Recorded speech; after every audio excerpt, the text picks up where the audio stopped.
landasan agama ada 4 dan beliau susun dalam bentuk syair. Sandaran agama menurut kami ada 4 kalimat dari ucapan manusia terbaik. Maksudnya Rasulullah sallallahu alaihi wasallam. Hadis ini adalah salah satu hadis yang menjadi intisari agama. Diriwayatkan bahwa Imam Syafi'i rahimahullah berkata, hadis ini merupakan sepertiga ilmu. Maksudnya kalau sudah faham hadis yang akan kita bahas ini, berarti seakan-akan Bapak Ibu sudah memahami sepertiga agama ini. Karena memang semuanya berlandaskan dari hadis ini. Siapa yang buat ibadah yang tidak ada dalam ajaran kami, maka dia akan tertolak, kata Nabi SAW. Jadi harus sesuai dengan panduan Nabi SAW.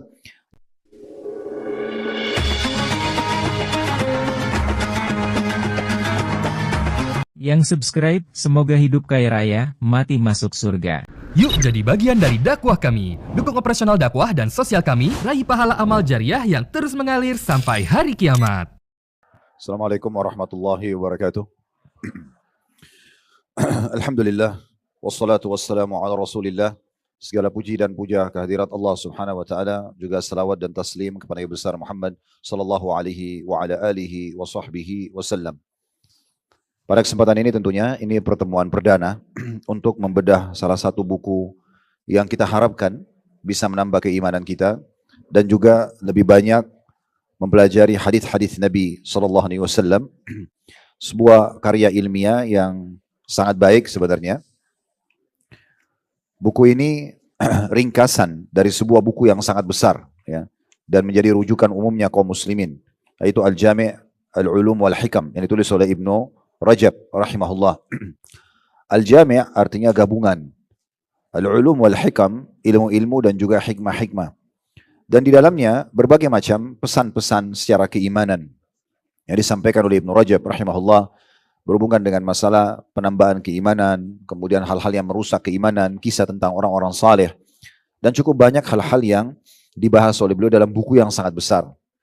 Nah, buku kita ini adalah buku mukhtasarnya atau meringkas daripada buku itu.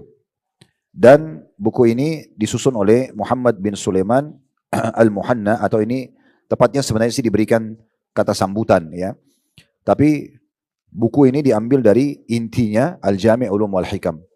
Ibnu Rajab sendiri, penulis buku, itu ada biografi di buku ini. Bagi Bapak Ibu yang sudah punya buku, alhamdulillah. Kalau yang belum punya bukunya nanti bisa dimiliki. Karena kita akan membahas 50 buah hadis satu demi satu ke depannya sampai buku ini selesai. Walaupun buku ini kelihatannya besar, tapi sebenarnya tidak terlalu banyak, ya. Karena urutan hadis yang 50 ini adalah hadis-hadis pilihan saja yang diangkat dalam bahasan ini. Ibnu Rajab sendiri ada terjemahannya tentunya di halaman 9. Beliau adalah seorang imam al-hafidh al-faqih, ya, yang artinya seorang yang terkenal hafalannya sangat bagus dan seorang yang faqih, ya, dan menguasai banyak sekali bidang ilmu dalam agama. Dan nama lengkapnya adalah Abdurrahman bin Ahmad bin Rajab al-Baghdadi ad-Damishki atau ad-Dimishki dan al-Hambali. Artinya al-Baghdadi ini dari kota Baghdad di Irak, kemudian ad-Dimishki ini dari Damaskus, ibu kota Syria. Berarti biasanya kalau ditulis seperti ini Bapak Ibu sekalian dalam biografi orang-orang terdahulu sebelum kita, beliau pernah hidup di dua kota ini. Dan dua kota ini termasuk kota ilmu di masa dulu. Dan Al-Hambali maksudnya madhabnya. Beliau bermadhab Hambali, mengikuti Imam Ahmad. Karena ada 4 madhab yang masyhur diikuti oleh kaum muslimin di muka bumi ini. Madhabnya Abu Hanifah rahimahullah yang dikenal dengan Hanafiyah.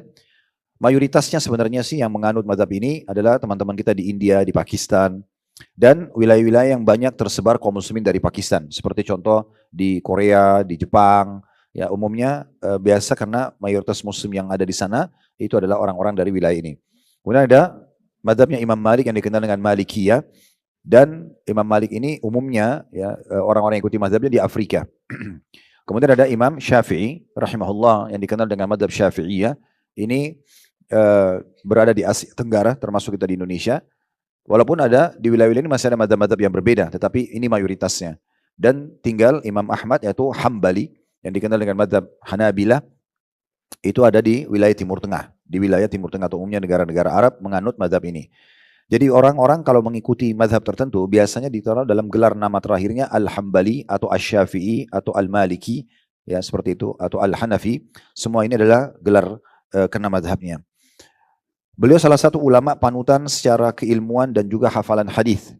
Karena beliau juga memiliki banyak sekali karya ilmiah berhubungan dengan hadis, di antaranya buku yang kita bedah ini. Walaupun hanya 50 hadis, tapi sangat dalam rincian dan bahasan di dalamnya.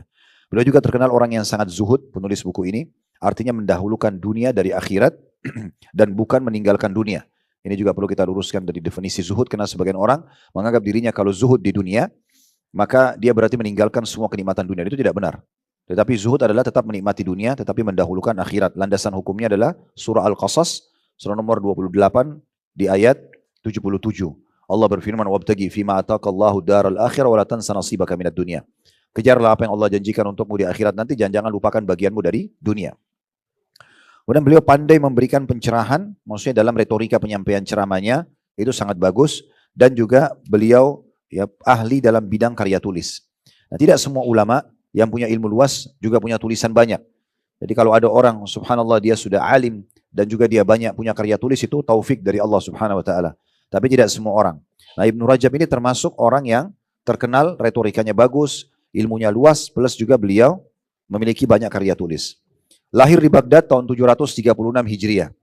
Artinya sekitar 700 tahun yang lalu. Jadi ini bukan orang atau ulama yang baru di masa kita, tapi ulama yang hidup di pertengahan abad Hijriah kurang lebih di tahun 700-an. Ya. Kemudian pindah ke Damaskus. Makanya tadi ada julukannya Al-Baghdadi Ad-Dimishki. Ya. Bersama dengan ayahnya pada saat masih kecil, berguru kepada Imam Ibnu Qayyim rahimahullah dan kepada para ulama yang sezaman dengannya. Beliau berakidah salaf, mengikuti para sahabat dan tabi'in, berpedoman dengan athar atau hadis-hadis, dan bermadzhab Hambali, lebih cenderung mengikuti pendapat-pendapat Imam Ahmad. Beliau orang yang ahli dalam ilmu fikih, tafsir, nahu, dan tarikh. Bagi yang pegang buku kalau mau tulis keterangannya, kalau fikih sudah tahu tentunya tentang hukum-hukum, tafsir adalah makna-makna ayat Al-Quran, sementara nahu adalah grammar dalam bahasa Arab. Serta tarikh adalah sejarah. Beliau menguasai 4 bidang ini secara mendalam. Pakar yang memiliki banyak wawasan mengenai illa atau ilal hadis. Ilal itu maksudnya adalah pelajaran tentang ilmu hadis. Dipelajari lebih dalam. Hadis ini sahih, hasan, dhaif, maudhu. Hadis itu sahihkah, hasan. Hasan ini derajat yang setelah sahih yang bisa diterima, atau lemah, dhaif, ataupun maudhu, hadis palsu. Beliau sangat dalam masalah itu. Ilmu sanadnya, sanad berarti retorika, ilmu mempelajari tentang orang-orang yang menukil hadis. Misalnya fulan, dari fulan, lalu sahabat Nabi, lalu Nabi SAW. Ini orang-orang ini disilakan dengan sanadnya. Dan para perawi. Perawi ini orang-orang yang merawatkan hadis tadi. Beliau menulis banyak kitab yang kemudian menjadi rujukan utama dalam bidangnya.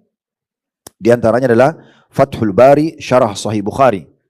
Fathul Bari, kalau Bapak Ibu sering dengar Sahih Bukhari ya, diriwayatkan oleh Bukhari dianggap hadis sahih, maka ada syarahnya, buku yang diterbitkan khusus untuk menjelaskan makna-makna hadis Sahih Bukhari. Karena Imam Bukhari menukil 6.000 sekian hadis dalam Sahih beliau, itu hanya matan hadis, isi hadis saja, sama sanadnya. Fulan, dari sahabat Nabi, dari Nabi, kemudian Rasulullah SAW bersabda begini dan begitu. Nah sudah, itu saja. Nah itu penyampaiannya gitu ya. Nah itu Imam Bukhari hanya menukil itu saja. Nah harus butuh penjelasan, karena tidak semua orang bisa langsung memahami. Maka butuh syarah namanya. Penjelas daripada buku-buku hadis itu. Nah yang sangat masyhur dalam syarah Sahih Bukhari namanya Fathul Bari. Yang tulis Ibnu Rajab. Di antaranya ada tulisan Ibnu Rajab. Walaupun sebenarnya yang kami ketahui, ya, Fathul Bari ini ditulis oleh Ibnu Hajar rahimahullah.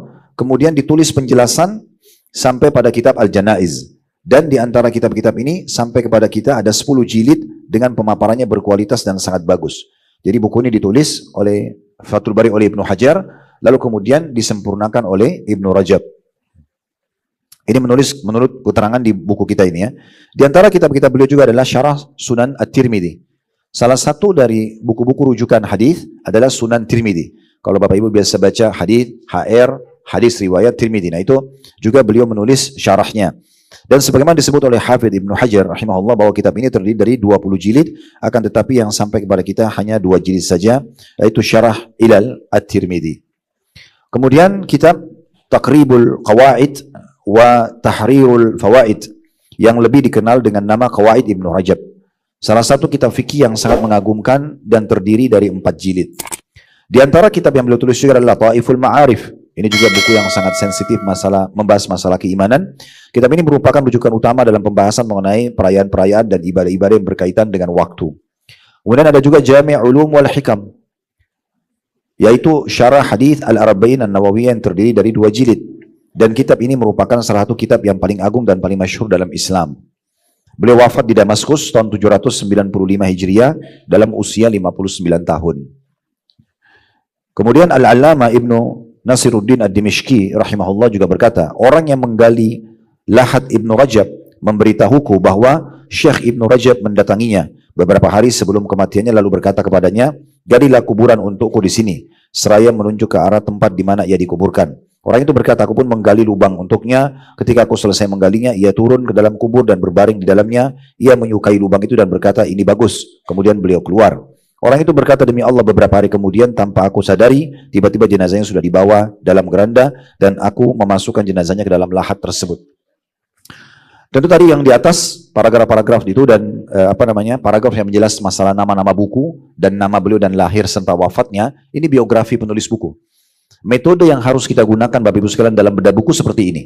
Kalau Anda biasa hadir di pengajian tidak menggunakan metode ini, Anda harus tahu sama kami di kelas kami akan gunakan seperti ini. Kalau kita bedah buku, dan memang selalu kami gunakan metode pembedahan buku, kita pasti akan bahas sedikit siapa penulisnya, dan kemudian kita akan pindah juga ke daftar isi. Tetapi khusus buku ini karena daftar isi cuma ada tulisan hadis 1, hadis 2, hadis 3, maka kita tidak akan membahasnya. Cukup kita nanti langsung masuk ke hadis pertama. Namun yang terakhir, yang perkataan yang dinukil dari Ibnu Nasiruddin Ad-Dimishqi tentang kisah seseorang penggali kubur di masa hidupnya Ibnu Rajab di tahun 795 Hijriah.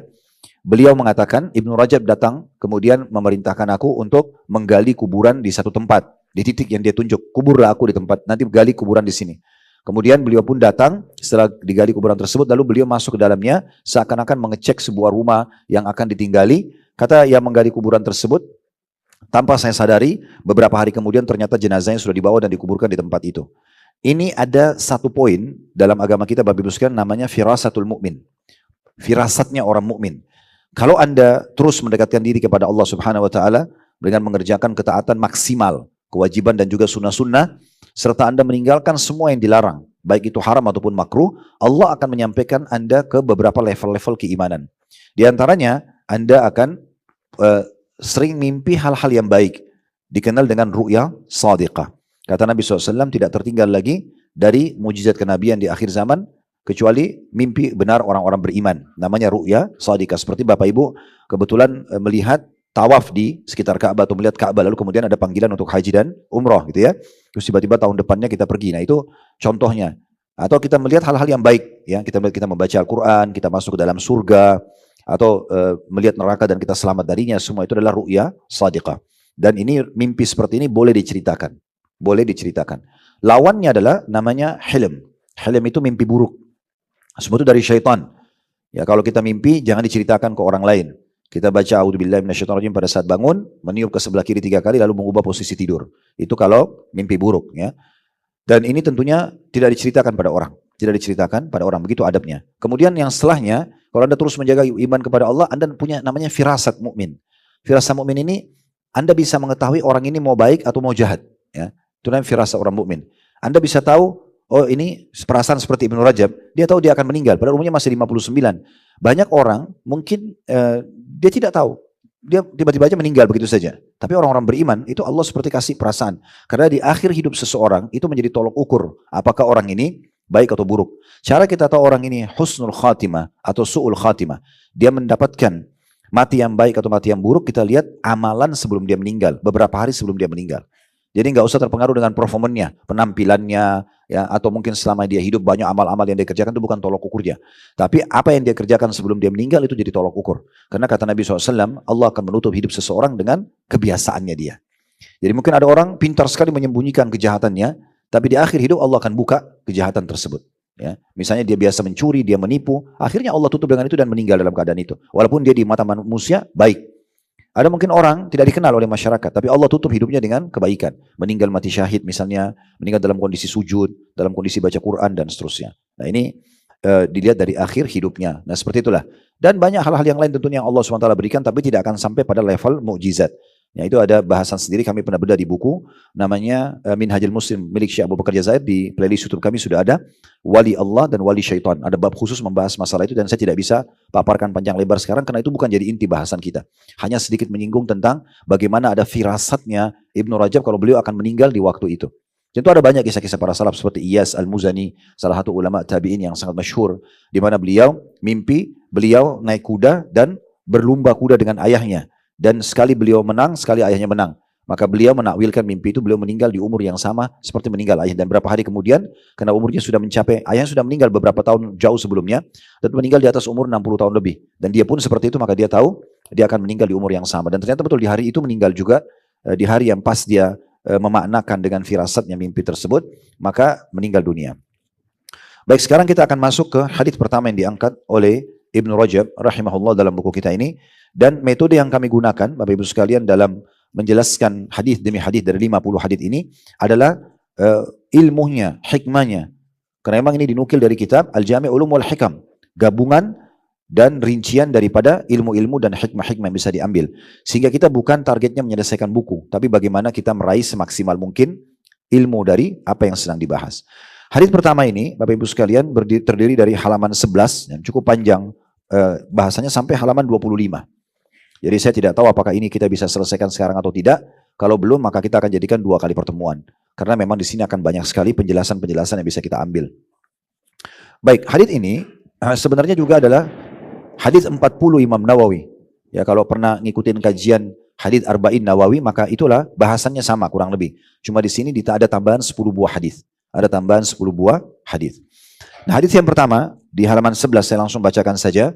An Umar radhiyallahu anhu qala sami'tu Rasulullah sallallahu alaihi wasallam yaqul innamal a'malu binniyat wa innamal likulli imri'in ma nawa faman kanat hijratuhu ila Allah wa rasuli fahijratuhu ila Allah wa rasuli wa man kanat hijratuhu lidunya yusibuha aw imra'atin yankihuha fahijratuhu ila ma hajara ilaihi. Dari Umar radhiyallahu anhu ia mengatakan, aku mendengarkan Rasulullah sallallahu alaihi wasallam bersabda, sesungguhnya amalan itu hanya tergantung niatnya atau semua tergantung dari niatnya dan setiap orang hanya mendapatkan apa yang diniatkannya. Barang siapa yang berhijrah kepada Allah dan Rasulnya, maka hijrahnya kepada Allah dan Rasulnya. Dan barang siapa yang berhijrah karena dunia yang ingin diraihnya atau wanita yang ingin dinikahinya, maka hijrahnya sesuai dengan apa yang diniatkan. Saya bacakan dulu di bawahnya. Hadits ini diriwayatkan sendirian oleh Yahya bin Sa'id Al-Ansari dari Muhammad bin Ibrahim At-Taimi dari Alqamah bin Waqqas Al-Laythi dari Umar bin Khattab radhiyallahu anhu. Hadis ini tidak memiliki jalur riwayat yang sahih selain jalur ini, sebagaimana yang dikatakan oleh Ali Al-Madini dan selainnya. Baik, untuk tambahan ilmu, Bapak Ibu sekalian, kita belum masuk ke penjelasan hadis. Saya fokus ke paragraf di bawah tadi. Yang dimaksud di sini kenapa dinukil hadis ini diriwayatkan sendirian. Dalam ilmu hadis ada 2 jalur hadis. Ada namanya jalur hadis ahad, ada namanya hadis mutawatir. Apa itu hadis ahad dan hadis mutawatir? Hadis ahad adalah hadis yang dinukil dari Nabi SAW hanya 1 jalur. Misalnya, fulan meriwayatkan dari gurunya fulan, dari sahabat Nabi, dari Nabi. Dan tidak pernah ada orang-orang lain yang meriwayatkan selain jalur ini. Dikenal dengan jalur hadis ahad.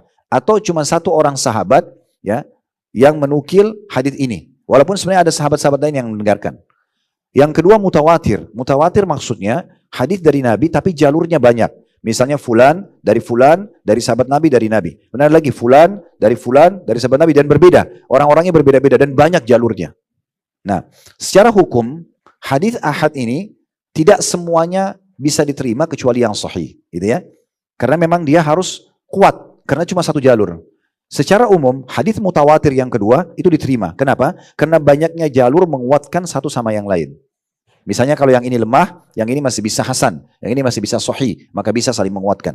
Itu yang dimaksud di paragraf yang di bawah tadi. Itu yang dimaksud yang di paragraf di bawah. Jadi istilah ada hadis ahad dan hadis mutawatir. Baik, hadis ini, Bapak Ibu sekalian, ada di paragraf setelahnya dulu. Kita bacakan Khattabi, rahimahullah, seorang ulama menanggapi. Mengatakan, aku tidak melihat ada perselisihan di kalangan ahli hadis mengenai hal itu. Padahal hadis itu juga diriwayatkan melalui jalur periwayatan Abu Sa'id dan yang lainnya. Maksudnya adalah kesohihan jalur hadis tentang inna ma'amilat cuma satu saja. Makanya dikenal dengan hadis itu tadi. Disebutkan bahwa hadis ini diriwayatkan dari banyak jalur, tapi tidak ada satupun darinya yang sahih menurut para ahli hadis. Maksudnya jalurnya banyak, tetapi karena yang sahih cuma satu, maka dianggap dia adalah satu berdiri sendiri. Para ulama hadis sepakat atas kesahihan hadis ini dan menerimanya. Imam Bukhari rahimahullah mengawali kitab sahihnya dengan hadis ini dan menjadikannya sebagai pendahuluan kitabnya. Beliau memberi isyarat bahwa setiap amal yang tidak diniatkan dengan mengharapkan ridha Allah Subhanahu wa taala, maka amalan tidak sah dan menjadi sia-sia baik di dunia maupun di akhirat. Karena itu Abdurrahman bin Mahdi rahimahullah berkata, seandainya aku hendak menulis kitab yang berisi banyak bab, niscaya aku akan mendatangkan hadits Umar pada setiap bab. Jadi ini maksud dengan pernyataan paragraf ini Bapak Ibu sekalian adalah disepakati oleh para ulama kesahihan hadis. Jadi hadis ini tidak perlu kita ragu untuk kita pelajari dan kita terapkan dalam kehidupan karena memang ulama hadis sepakat tentang kesahihannya. Kemudian Abdurrahman bin Mahdi, salah satu penulis buku juga yang masyhur, beliau mengatakan saking pentingnya hadis ini, kalau seandainya saya menulis buku apapun dan babnya banyak, maka saya akan jadikan di setiap bab hadis ini untuk mengingatkan umat Islam tentang pentingnya kedudukan keberadaan niat dalam setiap amal. Itu yang dikatakan oleh Abdurrahman bin Mahdi dan dia berkata, siapa yang ingin menyusun suatu kitab, sarannya, maka hendaklah yang memulai kitabnya dengan hadis al-a'malu bin niyat. Sesungguhnya amalan itu tergantung dan sesuai dengan niatnya. Hadis ini adalah salah satu hadis yang menjadi intisari agama. Diriwayatkan bahwa Imam Syafi'i rahimahullah berkata, hadis ini merupakan sepertiga ilmu. Maksudnya kalau sudah faham hadis yang akan kita bahas ini, berarti seakan-akan Bapak Ibu sudah memahami sepertiga agama ini. Karena memang semuanya berlandaskan dari hadis ini. Diriwayatkan dari Imam Ahmad rahimahullah, beliau berkata dasar-dasar Islam bertumpu pada 3 buah hadis. Hadis Umar radhiyallahu anhu, amalan itu tergantung niat. Ini yang sedang kita bahas dan akan kita terus jelaskan sebentar insyaallah. Hadis Aisyah radhiyallahu anha yang berbunyi barang siapa yang mengada-ngada dalam urusan agama kami atau man ahdatsa fi amrina hadza ma laysa fa huwa mardud.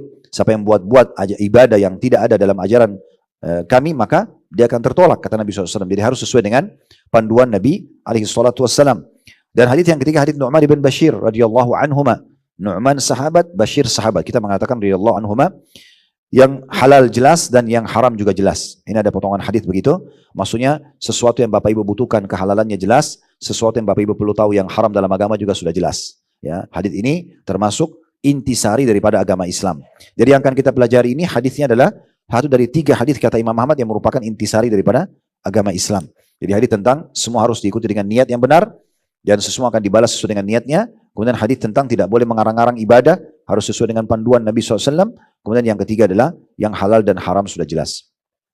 Diriwayatkan bahwa Abu Dawud rahimahullah berkata, pondasi sunnah dalam setiap ranah ilmu ada 4, yaitu amalan itu harus tergantung niatnya. Ini maksudnya hadis Umar tadi.